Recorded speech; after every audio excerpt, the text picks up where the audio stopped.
আচ্ছা, শুনছি নাকি বর্তমানে বিষে কোনো কাজ করছে না। সেটাই তো আমরা 5-6 রকমের বিষ দিয়ে বিষে কোনো কাজ করছে না। আমি তো 4-5 রকম বিষ স্প্রে করেছি। আচ্ছা এক কোম্পানি আশ্বাস দিচ্ছে যে এইটা খুবই ভালো আমরা তৈরি করেছি, আচ্ছা আচ্ছা এটাই দাও, হ্যাঁ, এটা দিলে নিখুঁত হবে। হ্যাঁ, আচ্ছা আচ্ছা আমরা তো আশায় পড়ে যাচ্ছি যে আমি তো আসি যে আমি ওষুধ স্প্রে করলাম আচ্ছা যে কোনো রোগ ধরবে না, হ্যাঁ হ্যাঁ নিশ্চিন্তায় ঘুমিয়ে আসি। হ্যাঁ দেখা যাচ্ছে 2 দিন আরামে ঘুমিয়ে আসি, 3 দিনের মাথায় জমিতে আসলাম, আচ্ছা আইসি দেখছি যে ওহো 3 দিন আমি তো ভুলেই ঘুমিয়েছিলাম যে ওষুধ স্প্রে করেছি, সে হুম, ওষুধে তো কিছুই বিন্দু মাত্রই কাজ করেনি। আচ্ছা আচ্ছা ধানে কি সমস্যাটা কি? সমস্যা এই যে যেরকম এই যে মাজরা পোকা নাকি বলে, এই যে ভিতরের থেকে হুম, জমিতে যাই ভিতরের থেকে শীষের মেরুদণ্ড কাটি দিচ্ছে। আচ্ছা আচ্ছা ওই কাটি দেওয়ার কারণে বাইলগুলা শুকিয়ে যাচ্ছে। বাইলটা আস্তে আস্তে দেখা যাচ্ছে 2-3 দিন টাইম লাগছে। হ্যাঁ 3 দিনের ভিতরে পুরাই ধান মান সহ খালি গাছটা থাকছে নাড়াটা, ধানের নাই। তাহলে এত বিষ দিয়ে তাহলে তো কোনো লাভ হলো না। লাভ এখন আমরা তো লাভের আশায় ঘুরছি, কিন্তু লাভ তো দেখা যাচ্ছে দূর দূর চলে যাচ্ছি কোম্পানি এজেন্টের কাছে, সার বিষের দোকানে, হুম যে ভাই আমার একটা পরামর্শ দেন, খরচ আমার যাই হোক, হুম ধানটা তৈরি করতে হবে, খাই যে জিনিসটা বাঁচতে হবে। আচ্ছা আচ্ছা মানে এটা ধানটা আমরা তৈরি করি, এটা দেখা যাচ্ছে ধানটা আমরা খাই। হ্যাঁ হ্যাঁ হ্যাঁ, এটাই প্রধান খাদ্য হচ্ছে ধান ভাত।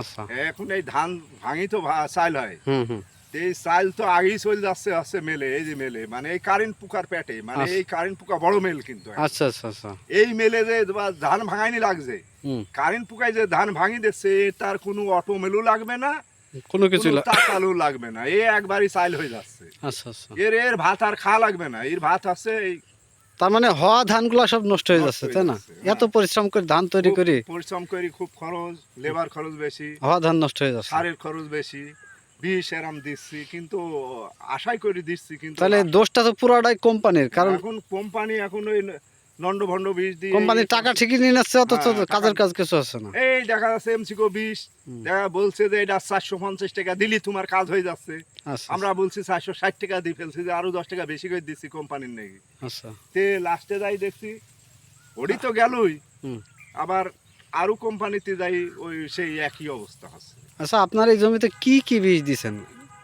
মনে করেন বাতির, হুম এমসিও, আচ্ছা নেইমার, আচ্ছা তারপরে আছে এই যে কি যেন আর একটা বিষ, এই যে কি যেন মনে করতে পারছি না।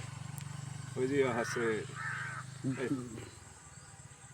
মেলা রকম দেখা যাচ্ছে বিষ স্প্রে করা লেগেছে। আচ্ছা আচ্ছা তারপরে এই যে এখন সত্তা নশক বলি কি একটা বিষ আছে, এই যে এই কোম্পানি ওই যে কারেন্ট বিষ নাকি? না কারেন্ট বিষ না, এই যে হলুদ হলুদ হয়ে যে হলুদ হলুদ লাগে ব্লাস্ট না, ব্লাস্ট বিলাস্ট বিলাস্ট, ওই তো আমি জানিনি ঠিক মতন তো, আচ্ছা আচ্ছা এটা বুঝিনি। এখন বলছে যে এটা কেউ বলছে নাটিভো দাও, আচ্ছা এটি হচ্ছে ইয়ে, কে বলছে অ্যামোস্টো টপ দাও? হ্যাঁ, কেউ বলছে অ্যামিস্টো টপ দাও, হুম কেউ বলছে দাও ওই যে ওই গ্রিন টপ দাও, হুম এই বিভিন্ন রকম কোম্পানি হাজার রকম নাম বলছে, কিন্তু কাজ তো কোনোটাই হচ্ছে না। বিভিন্ন নামে ওষুধ নেয়নি, বলছে এইটা দাও, এইটা দিলে আর কিছুই লাগবে না, হুম কিন্তু আমরা সবই দিচ্ছি, কিন্তু মোদির দিয়ে টেকাই চলে যাচ্ছে, কিন্তু লাস্টে রেজাল্টে এটা। আচ্ছা, যাই হোক, এই বিষয়ে আমাদের সরকার তো কিছু করতে পারে, যে বিষ কোম্পানির বিষ কাজ হচ্ছে না, জমি চাষিরা ক্ষতিগ্রস্ত হচ্ছে, তো সরকারের একটা করণীয় কিছু আছে না? এই বিষয়ে কিছু বলুন। এখন সেটি সরকারের বিষয় তো আর আমি কেমন বলবো, এখন সরকারের কাছে অনুরোধ রাখছি আমাদের জন্য কিছু জেনে এইটাই দেখে খেয়াল রাখে, হ্যাঁ। এটাই তাহলে পারি। আচ্ছা ঠিক আছে, তাহলে আল্লাহ হাফেজ। খুদা হাফেজ। বাংলাদেশ জিন্দাবাদ।